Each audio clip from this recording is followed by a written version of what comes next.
ನಿರ್ದೇಶಕರು ಪತ್ರಿಕಾಗೋಷ್ಠಿಯ ಒಂದು ಸಣ್ಣ ಮನವಿ ಏನಂದರೆ ಬಗೂರು ಸಾಗುವಳಿದಾರರಾದ ನಾವುಗಳು ತಮ್ಮ ಮೂಲಕ ತಿಳಿಯಪಡಿಸುವುದೇನೆಂದರೆ ನಾವುಗಳು ಸುಮಾರು 30-40 ವರ್ಷಗಳಿಂದ ತಮ್ಮ ಜೀವನೋಪಾಯಕ್ಕಾಗಿ ಸರ್ಕಾರ ಭೂಮಿಯನ್ನು ಅನಧಿಕೃತವಾಗಿ ಸಾಗುವಳಿ ಮಾಡಿಕೊಂಡು ಬಂದಿರುತ್ತೇವೆ. ಭೂ ಮಂಜೂರಾತಿ ಪಡೆಯುವುದಕ್ಕಾಗಿ ಭೂ ಸಕ್ರಮೀಕರಣ ಮಾಡುವುದಕ್ಕಾಗಿ ನಮೂನೆ 53 ಮತ್ತು 53ರಲ್ಲಿ ಅರ್ಜಿ ಸಲ್ಲಿಸಿರುತ್ತೇವೆ. ನಾವು ಹಲವು ಬಾರಿ ತಹಸೀಲ್ದಾರ್ ಕಚೇರಿ ಬಳಿ ಮತ್ತು ಶಾಸಕರ ಬಳಿ ಹೋಗಿ ನಮ್ಮ ಅರ್ಜಿಗಳ ಸ್ಥಿತಿಗತಿ ಬಗ್ಗೆ ಕೇಳಿದಾಗ ನಮೂನೆ 53ರಲ್ಲಿ ಸಲ್ಲಿಸಿರುವ ಅರ್ಜಿಗಳನ್ನು ಇತ್ಯರ್ಥಪಡಿಸಿ ನಂತರ ನಮೂನೆ 52 ತೆಗೆದುಕೊಳ್ಳುತ್ತದೆ ಎಂದು ತಿಳಿಸಿರುತ್ತಾರೆ. ಬಾಗೇಪಲ್ಲಿ ವಿಧಾನಸಭಾ ಕ್ಷೇತ್ರದಲ್ಲಿ ಸಾಗುವಳಿ ಸಕ್ರೀಕರಣ ಸಮಿತಿಯಾಗಿ ಸುಮಾರು 2 ವರ್ಷಗಳಾಗಿದ್ದು ಗುಡಿಬಂಡೆ ತಾಲೂಕಿನ ಕೇವಲ 3 ಸಭೆಗಳನ್ನು ನಡೆಸಿರುವುದಾಗಿ ತಿಳಿದು ಬಂದಿರುತ್ತದೆ. ಸಭೆಗಳನ್ನು ಆಯೋಜನೆ ಮಾಡಿದಲ್ಲಿ ನಮೂನೆ 50 ಮತ್ತು 53ರ ಅರ್ಜಿಗಳನ್ನು ಇತ್ಯರ್ಥಪಡಿಸಲು ಸಾಧ್ಯವಾಗಿರುವುದಿಲ್ಲ. ಆದ್ದರಿಂದ ಗುಡಿಬಂಡೆ ತಾಲೂಕಿನ ಭೂ ಹಕ್ಕುದಾರರ ವೇದಿಕೆ ಸದಸ್ಯರು ಮತ್ತು ರೈತ ಸಂಘಟನೆ ಇತರೆ ಸಂಘಟನೆಗಳ ಒಕ್ಕೂಡಿ ಈ ಕೆಳಕಂಡ ಬೇಡಿಕೆಗಳನ್ನು ಈಡೇರಿಸಬೇಕೆಂದು ಸಂಬಂಧಪಟ್ಟ ಅಧಿಕಾರಿಗಳಿಗೆ ಸೂಚನೆ ನೀಡಲು ಒತ್ತಾಯಿಸುತ್ತಿದ್ದೇವೆ. ಅದರಲ್ಲಿ ಮೊದಲನೇದಾಗಿ ಸಾಗುವಳಿ ಸಕ್ರಮೀಕರಣ ಸಮಿತಿಯ ಸಭೆಯನ್ನು ಪ್ರತಿ ತಿಂಗಳು 2 ಕಡ್ಡಾಯವಾಗಿ ನಡೆಸಿ ನಮೂನೆ 50 ಮತ್ತು 53ರ ಅರ್ಜಿಗಳನ್ನು ಇತ್ಯರ್ಥಪಡಿಸಬೇಕಾಗಿ ತಮ್ಮಲ್ಲಿ ಒತ್ತಾಯ ಮಾಡಿಕೊಳ್ಳುತ್ತಿದ್ದೇವೆ. ಎರಡನೇ ಬೇಡಿಕೆಯನ್ನು ಸಾಗುವಳಿ ಸಕ್ರೀಕರಣ ಸಮಿತಿ ಸಭೆಯ ನಡವಳಿಕೆಯ ಪ್ರತಿಯನ್ನು ತಾಲೂಕು ಕಚೇರಿ ಸೂಚನಾ ಫಲಕದಲ್ಲಿ ಅಂಟಿಸಿ ಹಾಗೂ ಅದರ ಸಂಬಂಧಪಟ್ಟ ಅಧಿಕಾರಿಗೆ ಮಾಹಿತಿ ಮಾರ್ಗದರ್ಶನ ನೀಡಿ ಅದರ ಅರ್ಜಿ ಯಾವ ಏನಾಗಿದೆ ಅಂತಕ್ಕಂಥ ರೈತರಿಗೆ ಪಾರದರ್ಶಕವಾಗಿ ಒಂದು ಮಾಹಿತಿಯನ್ನು ನೀಡಬೇಕೆಂದು ಸರ್ಕಾರಗಳಲ್ಲಿ ಮನವಿ ಮಾಡಿಕೊಳ್ಳುತ್ತೇವೆ. ಅದೇ ರೀತಿ 3ನೇದು ತಿರುಮಣಿ ಸರ್ವೆ ನಂಬರ್ 36ರಲ್ಲಿ ಬಹುಮುಖ್ಯ ರೈತರು ಜಾತ ಮುಖಾಂತರ ಕಾಲದಿಂದಲೂ ಸಾಗುವಳಿ ಮಾಡಿಕೊಂಡು ಜಮೀನನ್ನು ಉಳುಮೆ ಮಾಡಿಕೊಳ್ಳುತ್ತಿದ್ದು ಪರಿಭಾವಿತ ಅರಣ್ಯವನ್ನು ರೈತರಿಗೆ ಒಕ್ಕಲುಗೊಳಿಸಲು ಪ್ರಯತ್ನಿಸುತ್ತಿದ್ದಾರೆ.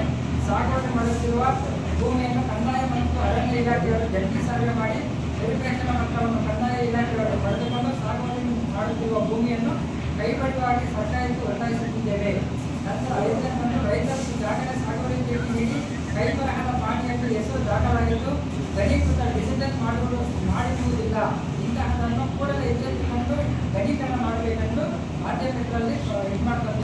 ಇದನ್ನು ರೈತರಿಗೆ ಅನುಕೂಲವಾಗಿ ರೀತಿಯಲ್ಲಿ ಮಾಡಬೇಕು. ಇಲ್ಲ ಅಂತಂದರೆ ನಾವು ಮುಂದಿನ ಕ್ರಮವನ್ನು ಪ್ರತಿಭಟನೆ ಮೂಲಕ ಮಾಡಬೇಕಾಗುತ್ತೆ. ಇಷ್ಟನ್ನು ಮಾತಾಡೋದಕ್ಕೆ ಅವಕಾಶ ಮಾಡಿಕೊಟ್ಟರೆ ಪತ್ರಿಕಾಗೋಷ್ಠಿ ಮಾಡಿದ್ದೀರಾ? ಫೈನಲ್ ಮಾಡಿ ಮತ್ತೆ ಪ್ರತಿಭಟನೆ ಅಂತ ನಾವು ಮುಂದಾಗ್ತೀವಿ. ಯಾವ ಪ್ರತಿಭಟನೆ ಯಾವ ಮಾಡ್ತೀರಾ? ನೆಕ್ಸ್ಟ್ ಅದನ್ನು ಫಿಕ್ಸ್ ಮಾಡಿಕೊಂಡು ನಾವು ಪ್ರತಿಭಟನೆಗೆ ಪ್ರತಿಭಟನೆ ಹಲವಾರು ಸಂಘಟನೆಗಳು ರೈತ ಪ್ರತಿಭಟನೆ ನಾವು ಮಾಡೋದಕ್ಕೆ ರೆಡಿ ಇರ್ತಾರೆ. ಸರ್, ನಾವು ಬೆಳಗಾವಿ ಸಾಹೇಬ್ ಹೇಳೋದೇನೆಂದರೆ 6 ತಿಂಗಳಾಗೋಯ್ತು ಮೀಟಿಂಗ್ ಆಗಿಲ್ಲ. 6 ತಿಂಗಳು ಮುಂದೆ ಮೀಟಿಂಗ್ ಮುಂದಾಗಿತ್ತಷ್ಟೇ. ಅವಾಗಿಂದ ಮೀಟಿಂಗ್ ಆಗಿಲ್ಲ. ಆದ್ದರಿಂದ ಯಾವಾಗಲೂ ಕೇಳಿದ್ರು ನಾವು 50-53 ಆಗೋಗ್ಲಿ 57 ತಪ್ಪಂತೀವಿ ಅಂತ ಹೇಳ್ತಾ ಇದ್ದಾರೆ. ನಾನೊಂದು 2-3 ಸಲ ಕೇಳಿದ್ದೀನಿ.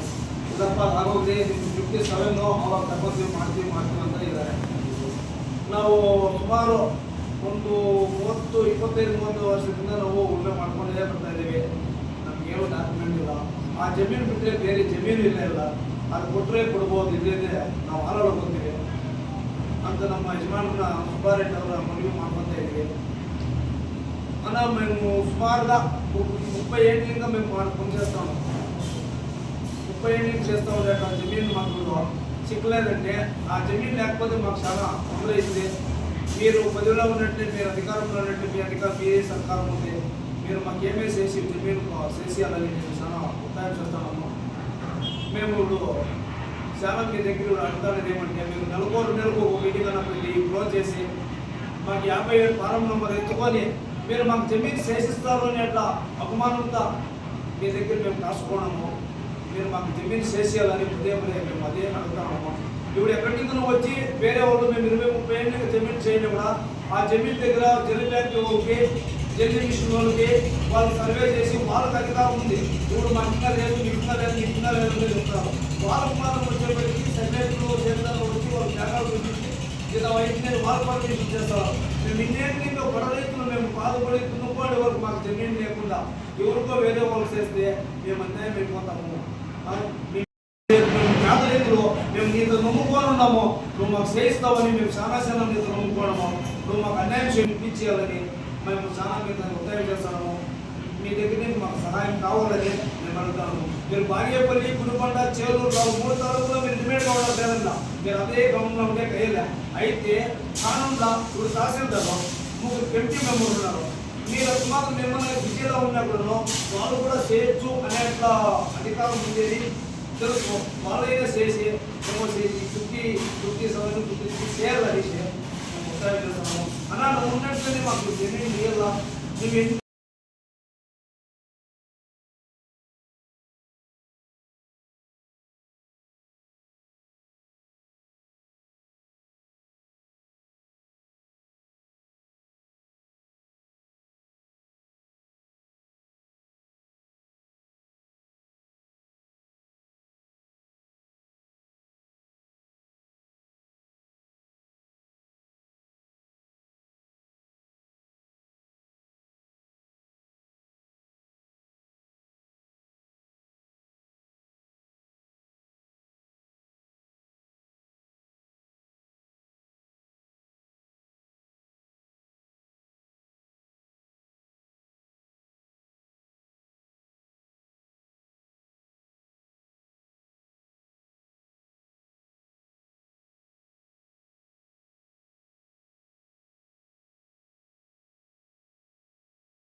ಈ ಒಂದು ಯಾರು ಹೆಸರು ಇದೆ ಖಾಸಗಿ ಅವ್ರ ಹೆಸರು ಕೂಡ ಇಂಥವ್ರು ಹಾಕಿದರೆ ಕಟ್ಟಡ ಕಲ್ಲು ಗಣಿಗಾರಿಕೆಗೋಸ್ಕರ ಅದಕ್ಕೆ ಈ ಒಂದು ಆಧಾರದ ಮೇಲೆ ನೀವು ಹೋಗಿ ಸರ್ವೆ ಸ್ಕೆಚ್ ಎಲ್ಲ ಮಾಡಿ ಜಂಟಿ ಇದಾಗಿ ಅದಕ್ಕೆ ಅನುಮತಿಗೆ ನೀವು ಶಿಫಾರಸು ಮಾಡ್ಬೋದು ಅಂತ ಕಳಿಸಿದ್ದಾರೆ. ನಿನ್ನೆ ನಮ್ಮ ತಿರುಮಣಿ ಗ್ರಾಮದವರೆಲ್ಲ ಒಂದು 70 ಜನ ರೈತರು ಹೋಗಿ ಕೇಳಿದಾಗ ಮಮ್ಮಿ ಅಂದರೆ ನಿಮ್ಮಂದಿದ್ರು ಕೂಡ ಅಲ್ಲಿದ್ರು ಇಲ್ಲ ನನಗೆ ಅದು ನನ್ನ ಗಮನಕ್ಕೆ ಬಂದಿಲ್ಲ ಅಂತ ಕೂಡ ತಹಶೀಲ್ದಾರ್ ಸಾಹೇಬ್ ಹೇಳಿದ್ರು.